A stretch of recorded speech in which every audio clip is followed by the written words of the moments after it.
목사입니다. 사귀어봅시다라는 내용으로 우리 계속해서 만나고 있는데요. 지난달에 이어서 이번 달도 언택트 시대를 위한 대비 이런 주제로 함께 내용을 좀 나눠보려고 합니다. 그래서 먼저 지난달에 함께 공부했던 내용 간략하게 복습하고요. 그리고 나서 이번 달에 또 새로운 주제로 함께 공부해 나가는 그런 시간을 갖도록 하겠습니다. 지난달의 내용이 조금 무겁고 어려우셨는데 이번 달도 좀 사실은 좀 무겁고 어려운 내용일 수 있습니다. 하지만 우리 교회 공동체, 우리 지체들을 위해서 함께 해주신다는 마음으로 그런 내용도 함께 나누시고 미리 좀 준비해 주시면 어떤 도움이든 여러분들께 꼭 이렇게 크게 사용되진 않더라도 있지 않을까라는 작은 기대를 해봅니다. 그래서 좀 어렵지만 또 이번 달도 저와 함께 공부를 해보도록 하겠습니다. 네, 지난달에는 우울에 대한 이야기를 좀 나눴죠. 우울장애, 우울증, 우울장애 이렇게 말씀을 드렸었는데요. 그 우울증과 우울장애에 대한 그 정의를 다시 한번 기억을 해보려고 해요. 네, 슬픔, 공허감, 짜증스러운 기분과 수반되는 신체적, 인지적 증상으로 인해 개인의 기능을 현저하게 저하시키는 부적응 증상을 의미한다. 네, 이게 정의였는데 여기서 제가 기억해 주셔야 되는 게 감정과 신체적 현상. 네, 그러니까 이런 슬픔, 공허감, 짜증스러운 기분과 함께 이 개인의 기능이라고 말씀드렸죠. 이 개인의 기능이 동시에 일어나야 우울증 또는 우울장애다라고 할 수 있다라고 말씀을 드렸어요. 그래서 제가 그 얘기 드렸죠. 상담받으러 오면 제가 뭐부터 물어본다고요? 삼시세끼 식사는 잘 하시나? 잠은 잘 자나? 일상생활이 아주 힘들고 어렵나? 이런 기본적인 것들부터 여쭤본다고 했죠. 왜냐? 그냥 감정만 들을 수도 있기 때문에 그러면은 상담으로 어느 정도 해결할 수 있지만 이게 신체적인 문제와 같이 결부되어 온다면 그때는 조금 어렵기 때문에 저도 의학적인 도움이 좀 필요하겠다라고 권하는 경우가 있다라고 말씀을 드렸었죠. 네, 그러면서 또 이제 우울증이라는 게 이제 너무 많은 사람들이 많이 앓고 있다 보니 자, 이 우울증에 대해서 이 사회가 하나의 별명을 지어줬다. 그게 뭐냐? 심리적 독감이다 라고 하는 별명을 지어줬다 라고 말씀을 드렸습니다. 자, 그리고 주요 우울장애의 진단 기준들에 대해서 좀 알아봤었죠. 9가지. 네, 9가지 다시 알려드리진 않을 거예요. 네. 하지만 이 9가지 중에 5개 이상이 매일 2주 이상 나타나야 의료 병원에서도 우울장애다라고 바라보고 그에 따른 처방이 이제 이어질 수 있다라고 말씀을 드렸었죠. 네. 자, 그리고 우울증은 여기는 제가 재발률 이야기만 넣었는데요. 여성들이 남성보다 조금 더 유발률이 높고 20대 중반부터 시작이 될 확률이 높고 그리고 재발률이 높다 이 말씀드렸죠. 그러면서 이 재발률이 높다는 것은 무엇과 연결된다고요? 심리적 독감이다 라고 하는 내용과 연결시켜서 생각해 보시면 그렇겠구나 라고 이해하실 수 있을 거다 라고 말씀을 드렸었던 것 같습니다. 그러면서 제가 지난달에 코로나 블루라고 하는 내용에 대한 이야기도 드렸었죠. 코드 블루 말씀드리면서 우리의 마음이 정지된 상태, 코로나 블루. 이게 우리 마음이 정지된 상태. 그러니까 이런 우울도 우리 마음을 정지시키는 요인 중에 하나가 될 수 있고요. 이번 달은 불안에 대해서 같이 나눌 텐데요. 불안도 우리 마음을 정지시키는 그런 요인이 될 수 있다는 점들 기억해 주시면 좋을 것 같습니다. 우울증에 대해서 조금 더 살펴볼게요.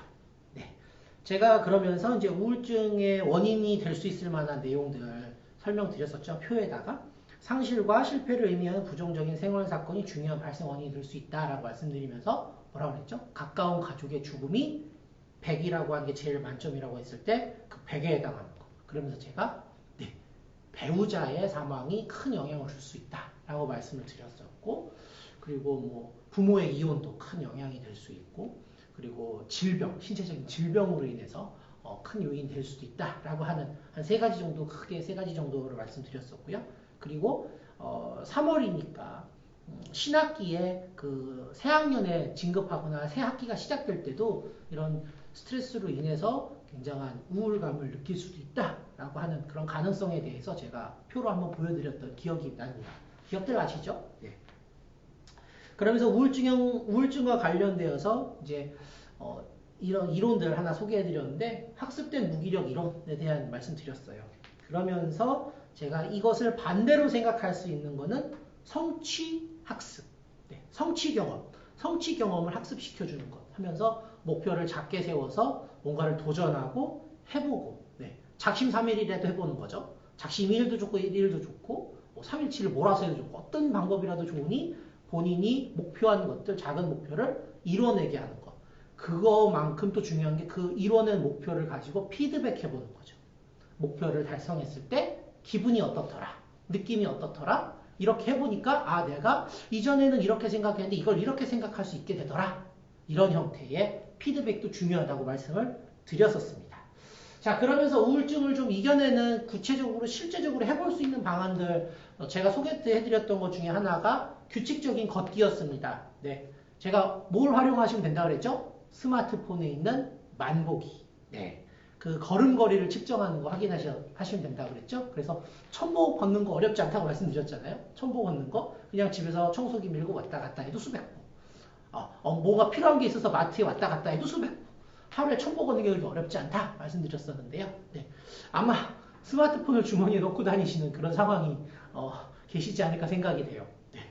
하지만 뭐 그게 좀 수고스럽지만 그렇게 해주시고 뭐 요즘은 그 스마트워치 뭐 그래서 스마트 핏이라고 하나요? 그런 거 있더라고요. 그래서 그걸 이렇게 손목시계처럼 참여하는 시간도 볼 수 있고 뭐 걸음도 측정되고 하는 그런 장비도 있다고 하던데 혹시 좀 여유가 되시면 뭐 그런 것도 필요하시면 구매하셔서 같이 연동해서 사용하시면 좀 도움이 되지 않을까 이런 생각이 듭니다.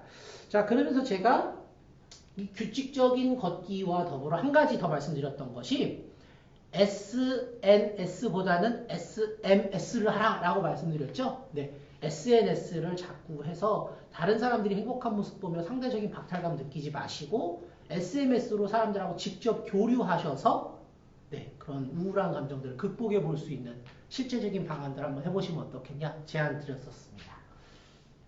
이번 달은 말씀드린 대로 불안에 대한 내용을 좀 함께 나눠보려고 해요. 네, 그 불안장애라고 하는 것도 제가 전문가의 정리를 좀 가지고 와봤습니다.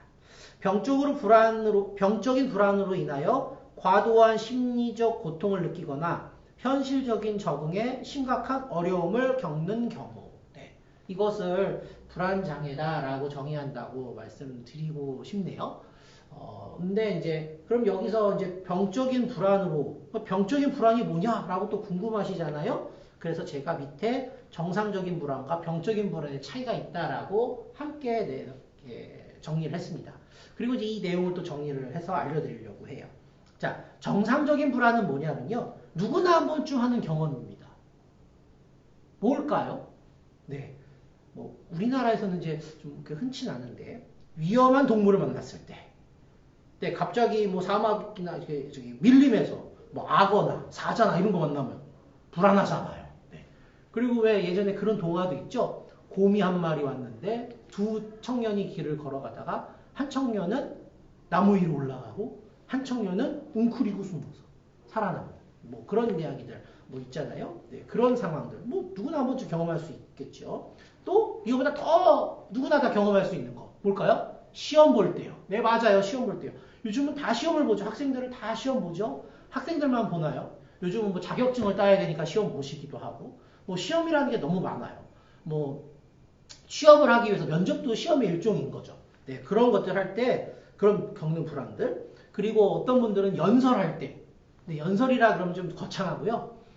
발표 불안. 대학생들 학생 상담센터에 보면요, 가끔 그 집단 상담 프로그램들을 운영을 해요. 학교 상담센터에서. 그때 보면 발표 불안을 주제로 집단 상담을 하는 경우도 있습니다.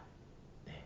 뭐 언제 한번 제가 이런 발표 불안 내용도 여기서 제가 다뤄드릴 수 있을지 모르겠는데, 그런 발표 불안, 이런 것들도 뭐 누구나 한 번쯤은 경험해보는 그런 불안이다라고 할 수 있죠. 이런 것들을 정상적인 불안이다라고 본대요. 네. 자, 근데 이런 불안들은요, 사람을 조금 더 각성시켜주기 때문에 어떻게 보면 그런 데서 좀 더 이런 일들을 효율적으로 해결할 수 있는 힘을 주기도 한다. 그러니까 부정적인 것만이 아니라는 거예요. 이런 불안들이. 긍정적인 요소를 줄 수 있다라고 하는 부분들을 볼 수 있다라는 거죠. 그럼 이와 반대로 병적인 불안은 뭐냐면요, 이 정상적 불안의 정도가 너무 심해서 오히려 문제 해결에 장애를 주는 경우. 그러니까 너무 불안하니까 아무것도 못하는 거예요.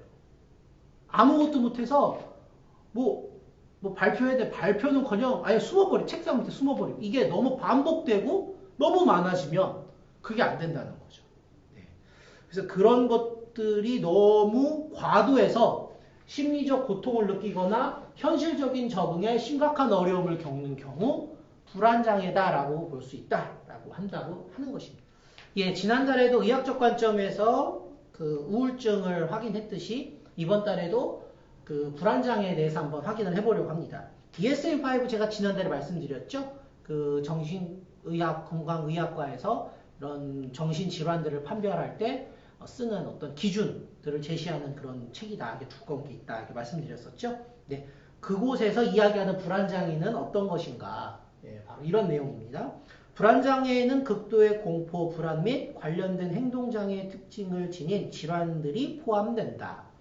불안장애는 불안의 정도가 과도하거나 발달상의 적정한 시기를 넘어서 지속된다는 점에서 발달 과정 중에 경험하는 정상적인 공포나 불안과는 다르다. 또한 오랜 기간, 6개월 이상 지속된다는 점에서 종종 스트레스 때문에 발생하는 일시적인 공포나 불안과도 다르다. 네. 자, 여기서 중요한 거는 여러분, 이 발달 과정 중에 경험하는 정상적인 공포나 불안과는 다르다는 거예요. 어린아이들이 혼자 화장실 밤에 가는 거 무서워한다. 예, 뭐 이런 거하고는 다르다는 얘기죠. 그리고 이게 단순히 그냥 하루 이틀, 뭐 일주일, 이주일 되는 게 아니라 6개월 이상 오랜 기간 지속되는 계속 된다는 점에서 일시적으로 스트레스가 오면 생기는 거 있어요. 예, 그런 거하고는 또 다르다는 거예요. 네. 뭐 여기서 제 상황을 좀 말씀드리면, 저도 이런 이 불안장애 일종인 공황장애 같은 것을 느꼈던 적이 있습니다. 예. 박사과정 마지막 종합시험 앞두고 제가 그때 국가연구 가습기 살균제 피해자 연구했었다고 말씀드렸어요. 그거 연구 끝내고 짧은 기간에 한 두세 달 사이에 그런 아주 중요한 시험을 봐야 되는데 공부를 너무 못하는 거예요. 일이 너무 많아가지고. 국가과제가 끝나면 땡 하고 끝이 아니라 그 뒤로 후속 작업이 계속 있거든요. 그걸 계속 하면서도 시험 공부를 해야 되니까 너무 힘든 거예요. 근데 나 이 시험 떨어지면 안 되는데 라는 불안이 오죠. 근데 그때가 제 기억엔 4월 말 5월 초쯤 된 것 같아요. 잠을 자고 있는데 4월 말 5월 초에 선풍기 안 틀잖아요. 근데 여러분들 혹시 그 여름에 선풍기 틀면서 자다가 이 선풍기 바람 훅 들어 마시면 숨 하고 막히는 그 느낌 아세요? 예. 그냥 4월에 자고 있는데 그 느낌이 딱 오는 거예요. 그러더니 너무 숨을 못 쉬겠는 거예요. 답답한 거예요. 못 견디겠더라고요. 네. 그래서 그거 한 2번 정도 저도 경험을 한 것 같아요. 그 시기에. 근데 전 느낌이 왔죠. 아, 이거 공황장애 같은 느낌이다. 이거 왔네. 근데 저는 그나마 상담사니까 그런 거에 대한 인식이나 인지가 있어서 야, 이걸 어떻게 해야 되지? 하고 이렇게 좀 편안하게 마음을 갖고 어떻게 해야 되겠다. 이렇게 좀 책도 보고 고민도 해서 좀 벗어나긴 했는데 사실 전문가나 이쪽으로 공부하거나 이쪽을 좀 아는 사람이 아닌 이상은 죽을 것 같은 느낌이거든요. 그 순간 일시적으로 이거 뭐지? 이런 느낌이거든요. 자, 이런 것들이 6개월 이상 지속될 때는 정말 못 견디지 않을까요? 예. 그런 것들이 계속될 때, 그런 식으로 계속될 때가 불안장애다라고 본다라고 하는 겁니다. 자, 불안장애의 세부적인 질환들에 대해서 또 정리했어요. 지난달에 우울도 여러 가지 하위 분류가 있다고 말씀드렸었잖아요. 불안도 마찬가지입니다. 한번씩 하나씩 볼까요? 분리불안장애. 요즘 뭐 자기 애완견들, 그 반려동물들이 그런 거 겪는다고 하는 사람들 많은데, 예, 뭐 사람이 우선이죠. 네, 그 다음에 선택적 항구증. 이건 뭐냐면 말을 안 하는 거예요. 네, 요즘 뭐 언론이나 이렇게 나오기도 하는데 방송에서 이렇게 말을 안 하는 거. 특정 상황에서만 공포를 확 느끼는 거. 사회불안장애, 사회공포증, 공황장애 아까 말씀드렸죠. 제가 겪었던 그런 것들. 광장공포증. 광장공포증은 큰데 사람 많은 데 가면 확 느껴지는 거예요. 자, 7번째 범불안장애, 8번째 물질 치료 약물로 유발된 불안장애 등. 네. 뭐 이런 하위 요인들이 있습니다. 다양한 형태들이 있고요. 좀 넓은 의미로 가면 PTSD라고 하는 거 있죠. 외상 후 스트레스성 장애. 이것도 넓은 의미에서 불안 장애에 속합니다. 근데 이제 이게 특정적으로 많이 나타나다 보니까 이제 분리돼서 보기 시작을 했고요. 근데 여러분 좀 안타까운 거는 이런 내용들이요. 영화나 드라마에 너무 자주 등장해요. 그러다 보니까 그냥 우리가 이런 것들 보면 아 그런가 보다 하고 좀 무뎌졌어요. 예, 내가 겪으면 굉장히 큰일이지만 남이 겪으면 뭐 그냥 그런가 보다 라고 느낄 정도로 많이 너무 이렇게 퍼진 것 같아요. 그 부분은 좀 안타깝긴 합니다. 하지만 우리 공동체에서 이런 일을 겪는 지체가 있다면 우리가 도와줄 수 있는 부분은 또 도와줄 수 있어야 하겠죠. 아까도 제가 말씀드렸지만 지난달에도 말씀드렸지만 우울이나 불안이나 똑같습니다. 내 일상생활이 무너지냐 무너지지 않냐, 하루 세끼 밥을 잘 못 먹을 만큼 힘드냐, 잠이 안 올 만큼 고통스럽냐, 이런 것들 고려해 가면서 확인해 봐야 되는 부분인 거죠.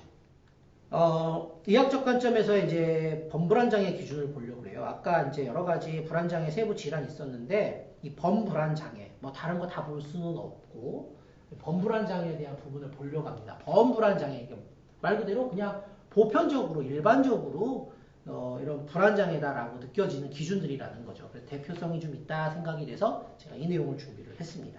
자, 범불안장애 진단 기준도 6가지 정도가 있습니다. 예, 지난달에서 이번 달도 의학적 관점에서 이 범불안장애에 대해서 설명을 드리려고 해요. 우울증도 이런 기준들을 말씀드렸었죠. 근데 이제 범불안장애, 왜 하필이면 범불안장애냐?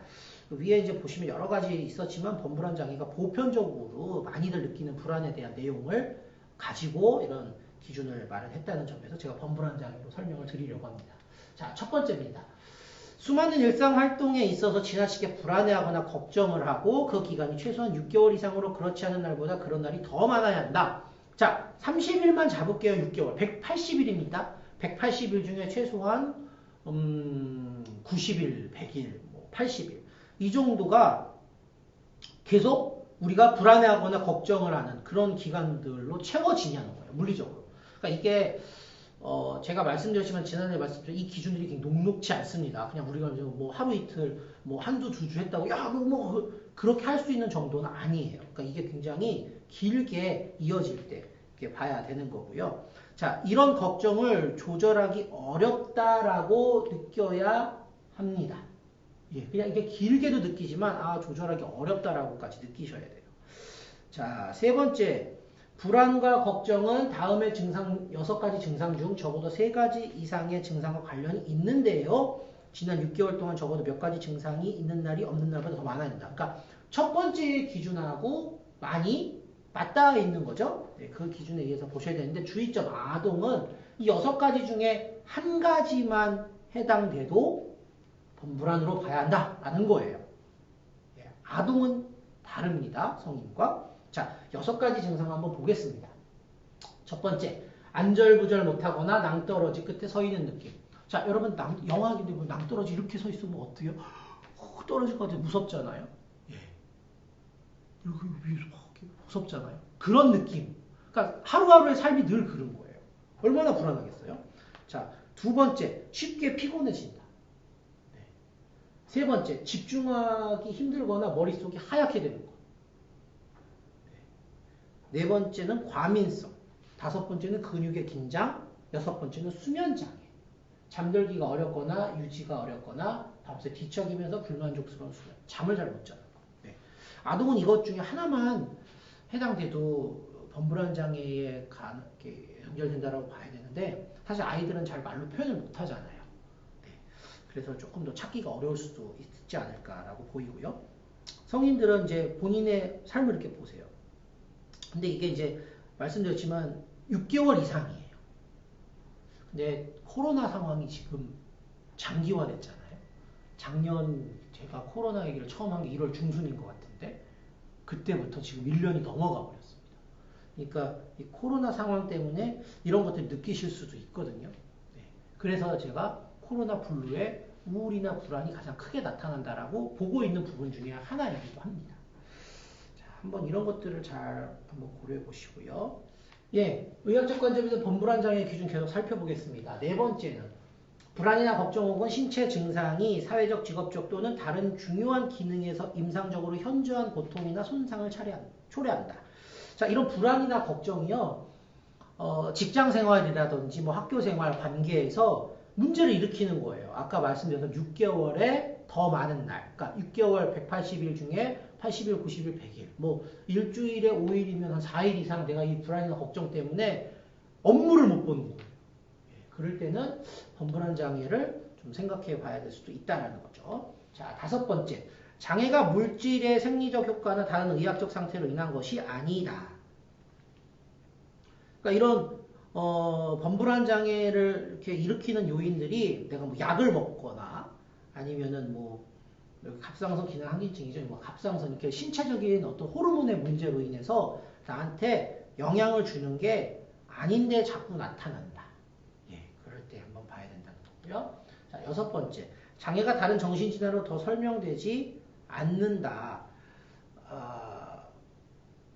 그래서 부정적 평가, 강박장애에서 오염이나 다른 강박사고, 분리불안장애에서 애착 대상과의 분리, 외상 후 스트레스 장애에서의 외상 사건을 상기시키는 것, 신경성 식욕부진증에서의 체중 증가, 신체 증상 장애에서의 신체적 불편, 신체 이형장애에서 지각된 신체적 결점, 질병, 불안장애에서의 심각한 질병, 조현병이나 망상장애에서 망상적 믿음에 대한 내용에 대한 불안, 뭐 복잡한 내용인데요. 이런 장애가 다른 정신질환으로 더 설명되지 않는 것.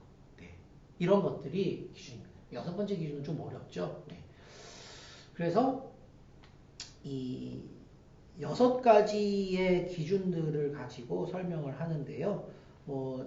지금 이렇게 좀 보면서 함께 기억해야 되는 부분은 이 3번에 대한 내용입니다. 이 3번에 대한 내용으로 우리가 좀 자가 체크를 좀 한번 해볼 필요가 있어요. 네.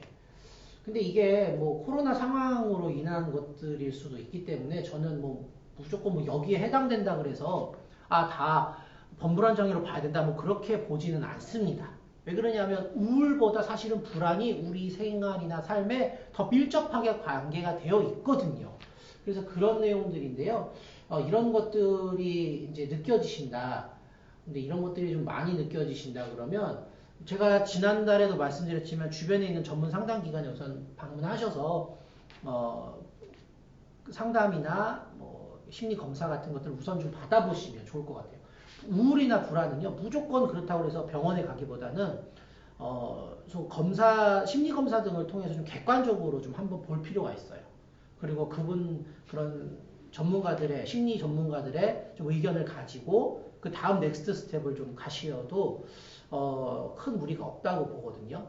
그래서 무조건 뭐 의학적인 도움을 받아서 빨리 뭐 해결되면 좋을 수도 있지만 그게 꼭 그렇게 하는 게 아니라 내가 스스로 이겨낼 수 있는 힘. 사실 이게 살면서 계속 일어날 수 있는 부분이기 때문에 내가 이런 것들을 스스로 좀 제어할 수 있는 힘이 있는지를 확인해 볼 필요는 있다고 봅니다. 네, 불안 장애에 대한 여러 가지 연구 결과들을 좀 제가 정리해서 알려드리려고 해요. 범불안 장애는 증상이 모호하고 고통의 정도가 낮아 뭐 제가 말씀드린 그대로죠. 치료 기간을 찾는 경우 그런 경우가 좀 낮습니다. 그러니까 누구나 다 일상적으로 겪는 거기 때문에 이걸로 인해서 뭐 하는 경우가 낮아요. 자, 2번째. 남성보다는 여성의 유발률이 약간 높습니다. 우울도 그렇지만 불안도 그렇다는 거예요. 그거 제가 설명드렸죠? 제가 문화인류학적으로 남성과 여성의 차이 설명드렸잖아요. 남성은 목표지향적, 여성은 관계지향적이기 때문에 이런 정서적인 것들에 대해서 다소 조금 민감하게 느끼시고 받아들이실 수 있는 그런 가능성이 좀 있다라는 것도 말씀드렸고요. 자, 평균적인 발병 연령이 10대 중반에서 20대 초반입니다. 우울보다 좀 더 아래예요. 근데 뭐 왜 그러냐면 이 시기에 보통 학교를 다니잖아요. 네. 그럼 뭐 학교 생활에서의 뭐 시험, 평가 이런 것들 때문에도 뭐 이럴 가능성이 충분히 있고요. 이 불안은 스트레스하고 연결성이 높거든요. 그러다 보니까 학업 스트레스가 많으니까 이제 그럴 수 있지 않을까. 네, 만성적인 경과가 나타나면 특히 스트레스가 많은 시기에 증세가 악화되는 경향을 보인다. 아까 제 얘기 말씀드렸죠? 시험이라든지 뭐 큰 프로젝트 사이에 제가 껴있었더니 저도 하면서 숨쉬기 힘들다고 느낄 때가 있더라. 네, 그래서 이 범불안 장애는 뭐 누구나 이런 스트레스 상황이 오면 느껴지실 수가 있습니다. 네, 이런 번불안장애 발생의 원인들을 조금 이제 보고 있는데 학문적인 입장에 따라서 조금 달라요. 여기 내용은 조금 어렵거든요. 그래서 이런 생각들로 접근을 하는구나 라고 정도만 알고 계셔도 충분합니다. 그냥 뭐 지나가는 정도로 보시죠. 첫 번째 생물학적 입장입니다.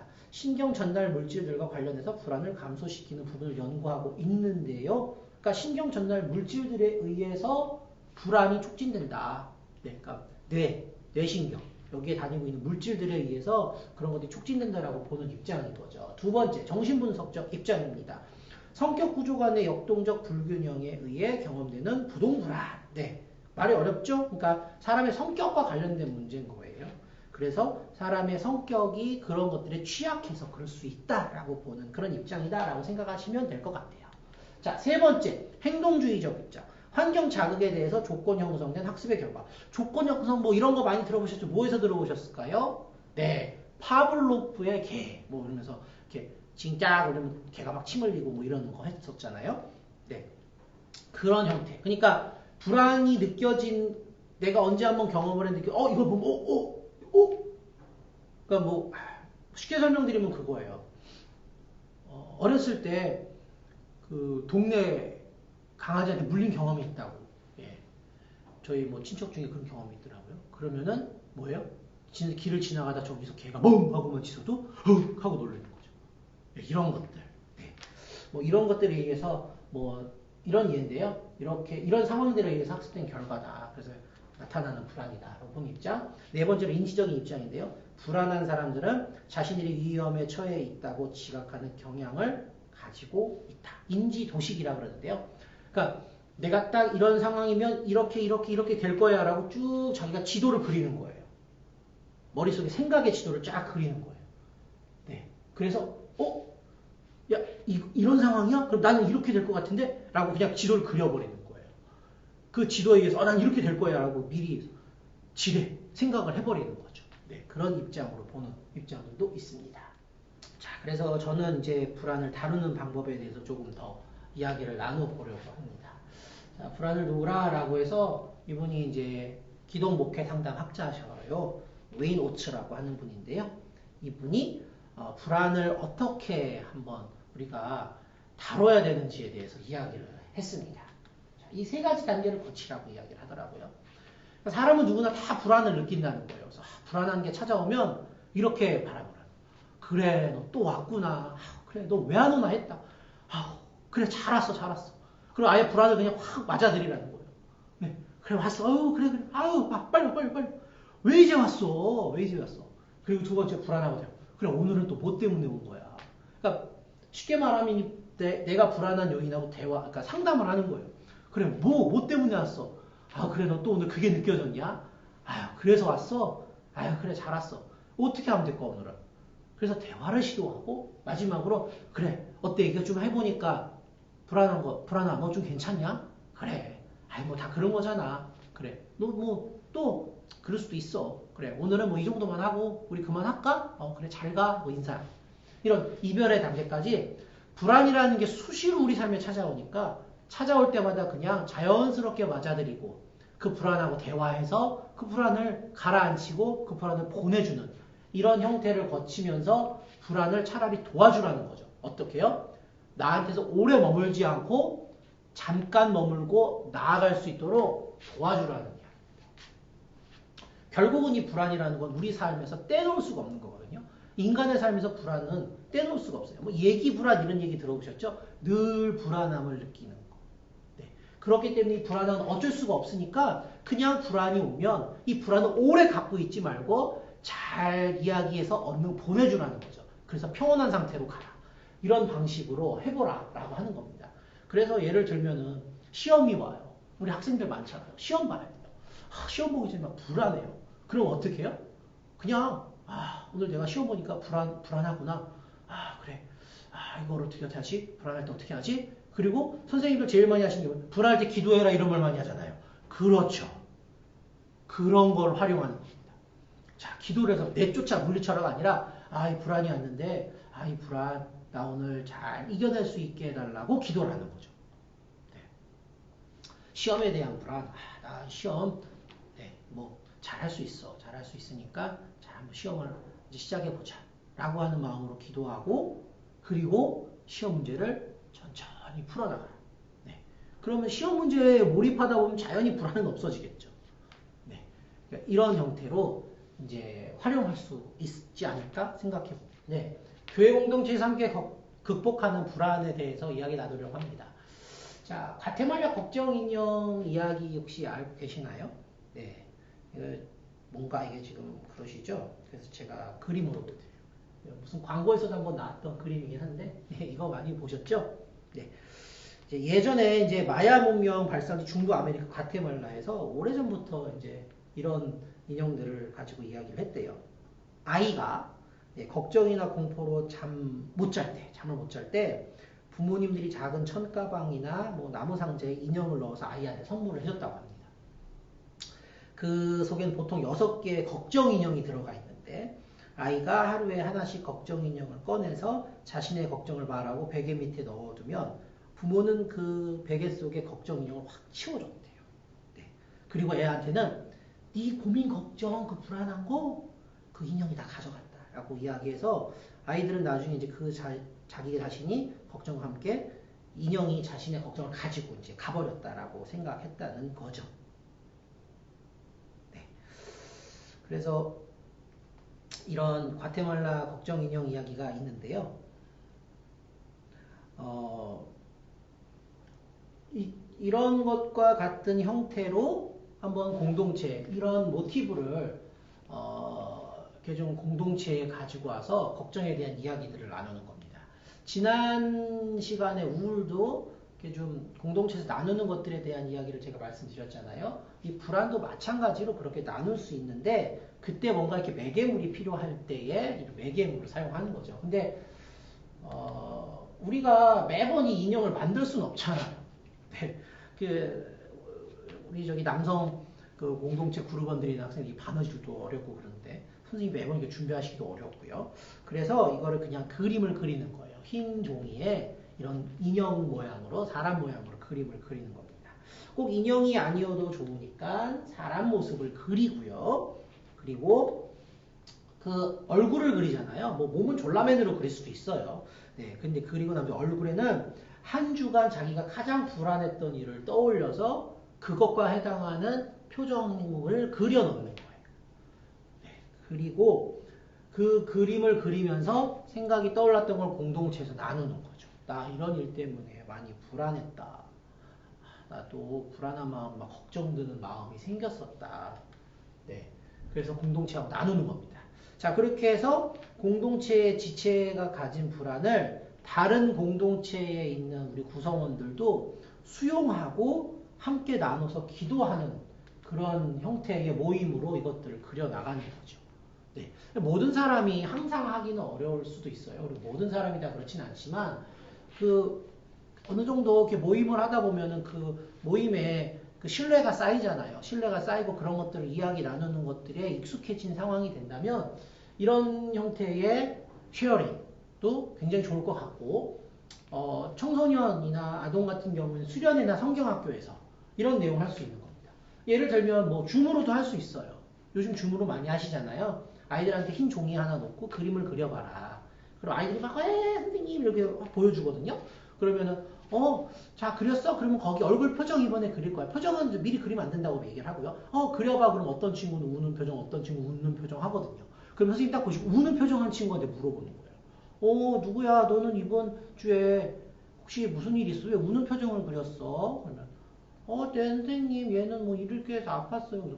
그래서 너도 그런 적 있었어? 그럼 네 저도요. 뭐 어떻게 해가지고요. 친구하고 싸웠는데요. 그 싸웠는데 그 친구가 나 화해 안 받아주면 어떡하나 뭐 마음이 그랬어요. 자 친구가 나의 화해를 안 받아주면 어떡하나 무슨 마음이에요? 불안한 거잖아요. 네, 그런 형태로 그런 이야기를 하게 해서 이야기를 나누시는 겁니다. 그러면서 그랬구나. 너는 그때 어때 그 친구하고 그때 그 친구하고 그때 화해하긴 했는데 지금도 잘 모르겠어요. 자 지금도 잘 모르겠어요는 뭐예요? 지금도 좀 불안하다는 얘기예요. 예, 그러면 그때 선생님이 어떻게 하시냐면 자 우리 친구들 누구야 이 친구 누가 지금 친구가 화해하고 싶은데 그 화해가 됐는지 안 됐는지 마음이 좀 그렇대. 자, 우리 친구들을 위해서 한번 기도해 줄까? 자, 누가 기도해 줄래? 그럼 아무도 안 나타나겠죠. 기도하라고 하면 다 도망가니까. 그래? 그러면 그러면 그래. 누구야? 좀 기도 잘할 것 같은 친구. 누구야? 네가 한번 기도해 줘봐. 네, 근데 그것도 안 된다. 그때 그래 그럼 선생님이 기도할 때 이걸 다 주는 거 한번 기도해 볼까? 네, 그렇게 해서 그 공동체가 이 아이의 불안을 수용해서 담아주고 그 담아준 불안을 함께 고민하고 해결하기 위해 애쓰고 노력하니 너도 힘을 내라 라고 이 아이에게 그런 생각을 할 수 있도록 심어주는 거죠. 자, 이것을 연령을 높여서 적용하면 확장판이 되는 거예요. 청소년한테는 청소년에 맞게, 청년들한테 청년들에 맞게. 네, 이렇게 적용하고 할 수 있도록 하는 방법이 있습니다. 그래서 이 걱정인형, 과테말라 걱정인형 이야기의 그냥 이 틀이고요. 이 틀에서 요 그림을 가지고 오셔서 이렇게 적용해서 해보시는 방법들 한번 제가 제안 드렸습니다. 네, 혼자 이겨오는 불안한 감정들. 근데 우리 그 공동체가 항상 같이 있을 수는 없잖아요. 그러니까 이제 혼자 할 수 있는 방법들도 제시해 볼 수 있는데 지난번 우울과 똑같은 제안을 한 번 더 드립니다. SNS보다 SMS입니다. 네. 불안. 이 우울하고 불안이 비슷하거든요. 느낌이. 자, 이것도 마찬가지예요. SNS 보면 저 사람은 저만큼 나가 있는 것 같아요. 저렇게 행복하게 사는 것 같고. 근데 나는 이게 뭐지? 나도 저렇게 해야 되는데. 네. 나는 왜 저렇게 하면, 저렇게 해야 되는데 왜 안 하지? 못하고 있지? 네. 여기서 우울이 갈 수도 있고, 여기서 불안함을 느낄 수도 있는 거잖아요. 네. 그러니까 그거보다는 SMS, 그러니까 교류할 수 있는 방안으로 가고요. 두 번째로는 저도 많이 하는 방법인데, 심호흡입니다. 1대3 비율인데요. 1대3이 뭐냐면, 1초 들이마시고 3초 내뱉고 라고 생각하시면 돼요. 그러면 3초 들이마시고 9초 내뱉고 네, 이렇게 해도 되겠죠. 2초 들이마시고 6초 내뱉고 네, 지금 제가 한번 보여드리겠습니다. 한번 보시죠. 눈을 감고요.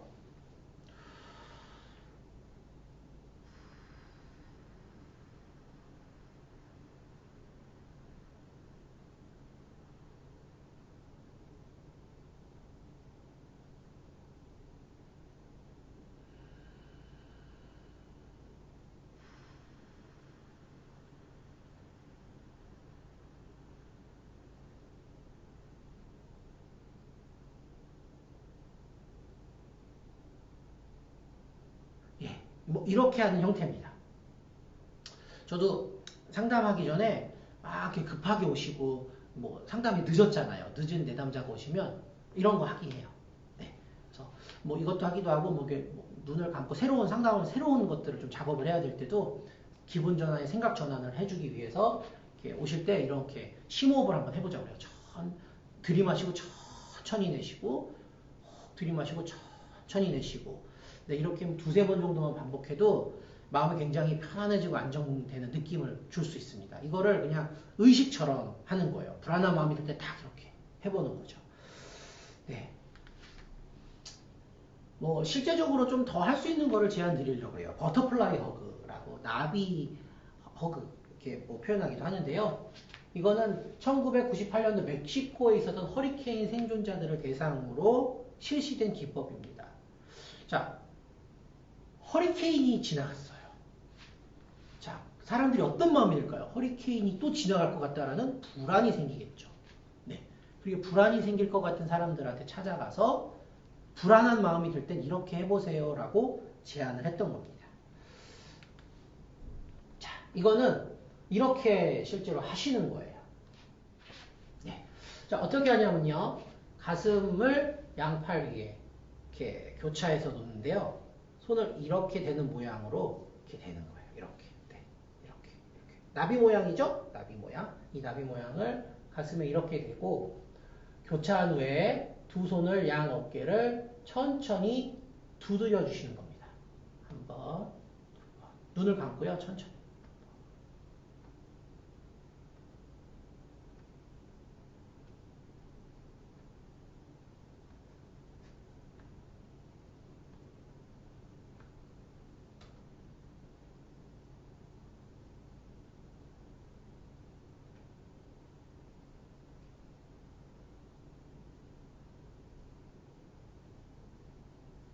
네.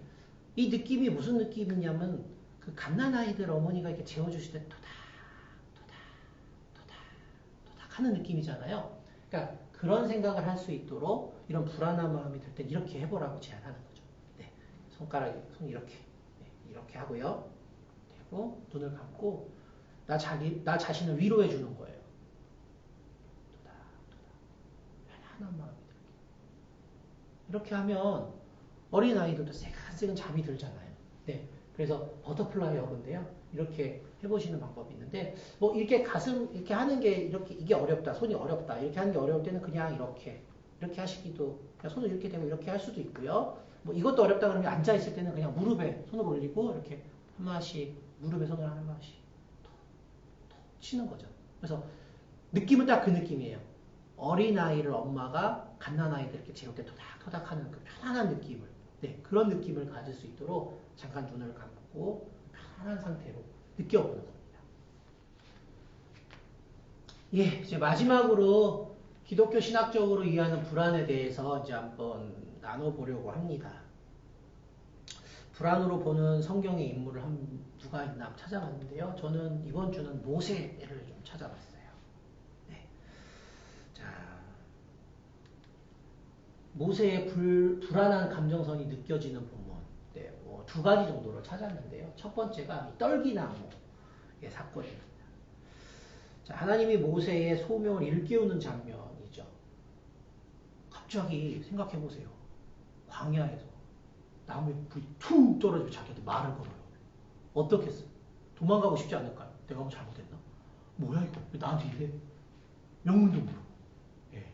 그때의 모세의 마음이 굉장히 불안했을 것 같다. 라는 느낌이 들더라.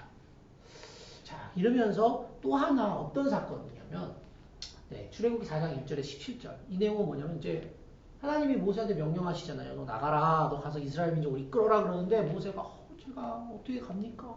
나는 할 줄 아는 게 없어요. 그러면서 뭐라 그래요? 나는 말을 못 하는데 어떻게 사람들 앞에 서요? 불안하잖아요. 그때 하나님이 아론을 세우죠. 너의 형 아론이 있지 않느냐 이렇게 하면서 예비하셨다고 말씀하시는데 그때 하나님이 나가라라고 할 때 이스라엘 민족을 이끌어라고 할 때 모세의 마음이 어땠겠어요? 자기는 할 수 있는 게 없다고 생각하는데 잘하는 게 없다고 생각하는데 불안하잖아요.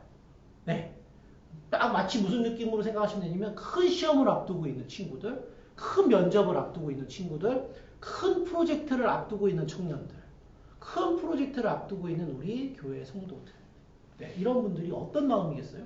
나 이거 할 수 있을까? 나 이거 잘할 수 있나? 모세도 딱 그런 마음이었을 거라는 겁니다. 성경에 있는 인물들의 상황들을 볼 때 이런 마음들이 느껴지죠. 지난달에는 사울이 우울을 느꼈을 것 같은 거였는데 이번 달에 모세가 불안을 느꼈을 것 같은 모습을 좀 찾아봤습니다. 네, 이렇게 해서 이번 달에도 언택트 시대를 대비하는 우리 교회 공동체가 어떻게 준비해야 되나에 대한 내용들을 같이 나눠봤습니다. 지난달에는 우울, 이번 달에는 불안에 대한 내용들을 나눠봤는데요. 글쎄요, 이게 우울이나 불안이라는 게 이제 우리 생활에 너무 밀접하게 와 닿다 보니까 우리가 그냥 경시하고 무시하고 이럴 수는 없는 것 같아요. 그렇다고 해서 이걸 너무 막 생각해서 받아들이고 그럴 필요도 없다고 생각합니다.